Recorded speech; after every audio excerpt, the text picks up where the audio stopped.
Inireklamo ng isang guro ang organizers ng award-giving body na Gantimpalang Pilipino dahil matapos niyang bayaran ang sponsorship at shipping fee noong pang-Oktubre.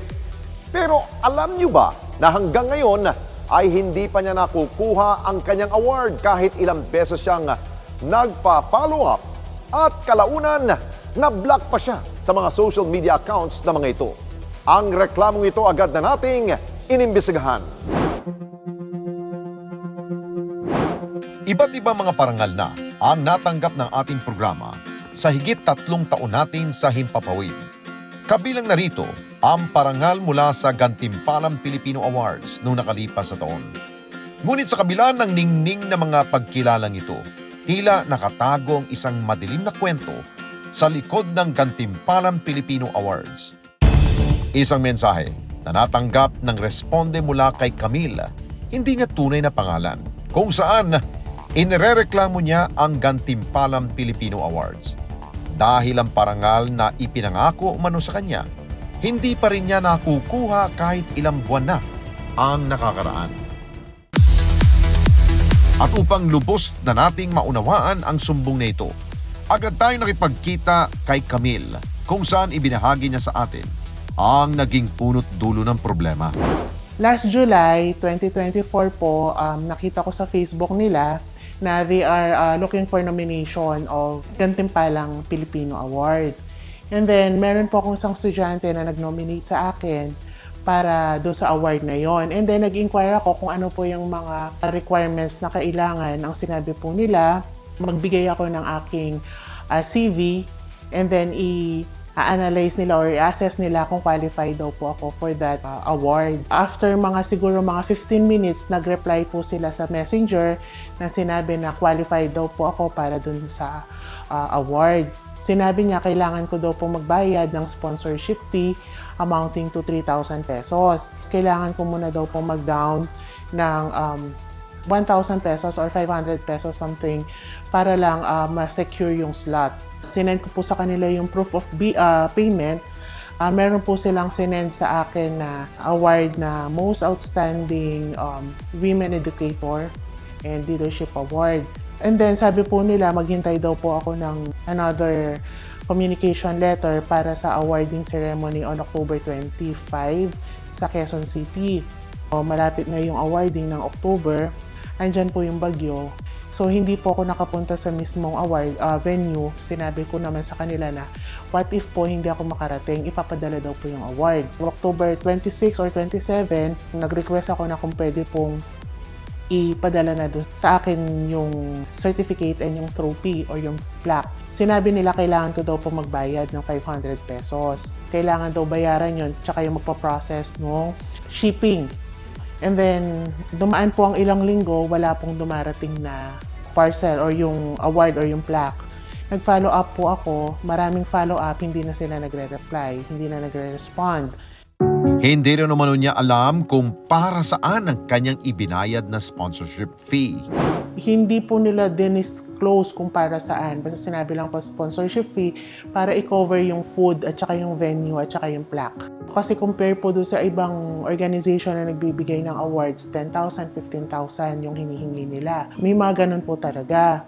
Yung sponsorship award na meron silang sinusuportahang foundation na yung fee na yon doon nila dadalhin. Dito po, hindi naman nila sinabi kung saan mapupunta yung sponsorship fee. Napansin din ni Camille ang kaibahan ng proseso ng Gantimpalang Pilipino sa ibang award-giving bodies.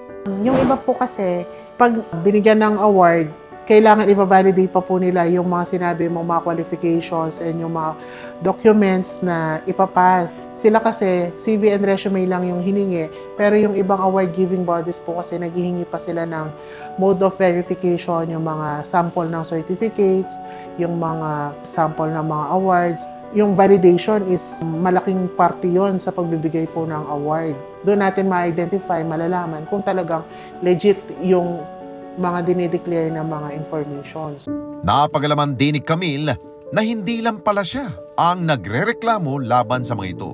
Meron po akong nakita doon na nagpa-follow up pero yung nakachat ko na dalawa. Nakita ko po doon sa mga picture nila na hindi talaga siya trophy or plaque yung binigay. Certificate lang po siya. na naka-frame. Kaya yung iba pong nabigyan ng award medyo disappointed din sa nangyari. Ngayon, meron pong iba na nagpa-follow up din dun sa Facebook Messenger nila at saka sa kaso hindi rin sila nagre-reply po. Yung isa po na tinanong ko kung legit po ba yung naging awarding. Oo, legit. Meron naman na kaso medyo hindi ganun ka ayos yung organize yung mismong event. Meron naman pong nagsabi na medyo bastos daw talaga yung mga organizer ng Gantimpalang Pilipino. Ilang beses mang mangulit, hindi naman siya nakakakuha ng maayos na sagot mula sa pamunuan ng Gantimpalang Pilipino Awards. After ko pong mag-send nung proof of payment nung doon sa payment for shipping fee, hindi na sila nag-reply. Nung sinabi ko nga po yung doon sa president na irereklamo ko kayo kapag hindi kayo nagbigay ng feedback, tumawag siya. Ang sinabi niya po, sige, ipapadala po namin yung sa katapusan ng November. Binigyan ko po siya ng deadline hanggang November 30, pero hindi po sila sumunod dun sa usapan. And then, finalo ko po yung Facebook page nung president kasi vlogger po yata siya or director na sinasabi. Doon po ako nagme-message, sabi ko, pwede pong pasin ng messenger nyo. Every time na nagme-message ako doon, meron silang auto-reply na nag-encourage pa rin na mag-nominate or magbigay pa rin ng sponsorship fee na please send us your details, tapos yung CV, ganyan. Every time na nagme-message ako, ibig sabihin nun, hanggang ngayon, nag-encourage pa rin sila sa public na yung awarding nila. Which is, sa tingin ko, scam. Kaya, ganyan po ako lumapit sa station ninyo kasi nakita ko nga po na meron din silang binigay na recognition sa inyo na last 2022 yata po yun or 2021 na kinover pa po.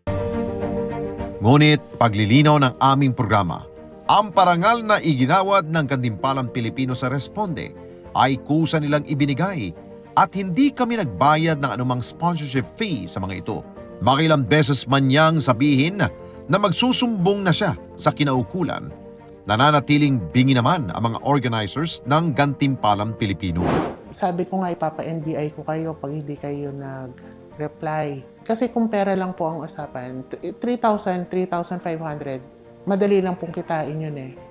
Pero kung gagamitin mo yan sa panloloko ng kapwa mo, ibang usapan na. And yung mga transaction po nila, hindi naman ordinaryong lang, mga professional po na binibigyan nila ng award na sa tingin ko ginagamit yung publicity para maiano nila po yung award. Kung gagamitin yon panloloko, ibang usapan po yun. Aanuhin namin yung award kung lolokohin lang naman din po kami. Nag-decide po ako na lumapit sa inyo para hindi na madagdagan yung mga nabibiktima nila na parang money-making organization sila. And then, nung naghihingi po ako sa kanila ng certificate of registration nila sa SEC, hindi na sila nag-reply sa akin. Feeling ko hindi po sila nakaregister kasi kung meron sila, pwede nilang ibigay yun. Kung sana po magsabi lang sila na medyo madidelay po, wala naman pong problema. Pero yung i-ignore nila yung kanilang stakeholders, ibang usapan po yun. Sabi ko nga, please be professional naman po sana. Binlock pa ako. Kaya doon po ako scammer tong mga to.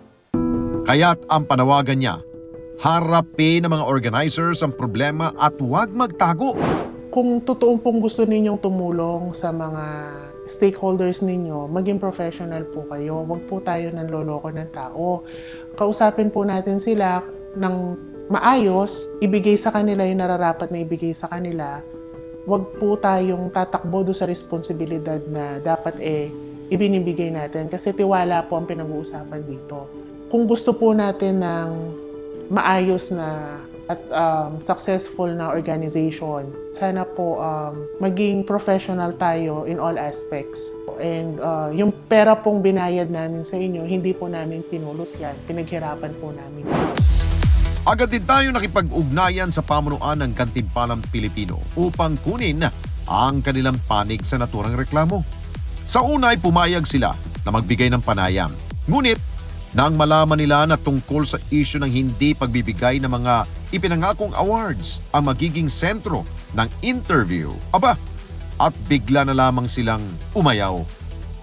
Makilang beses din namin silang tinawagan at pinadalhan ng imbitasyon sa pamagitan ng text at emails na magbigay ng kanilang panig, ngunit hindi na sila sumasagot.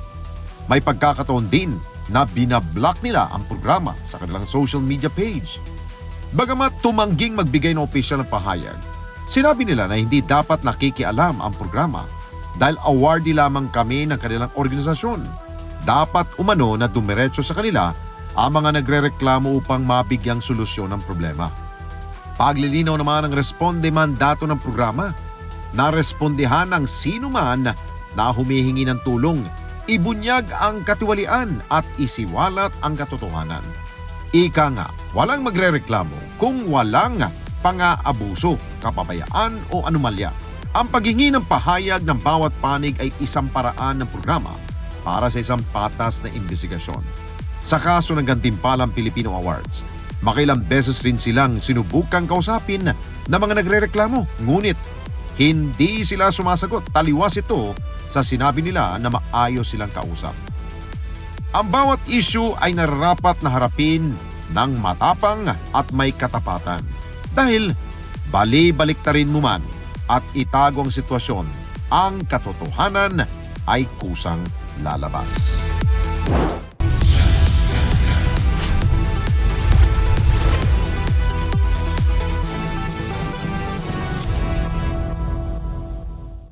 Mga kababayan, salamat po sa inyo pong pagsubaybay sa Responde Mata ng Mamamayan. Para mapanood pa ang iba pa naming pagresponde sa ating mga kababayan, i-click lamang ang subscribe button o i-follow lamang ang Net25 social media pages at Net25 TV.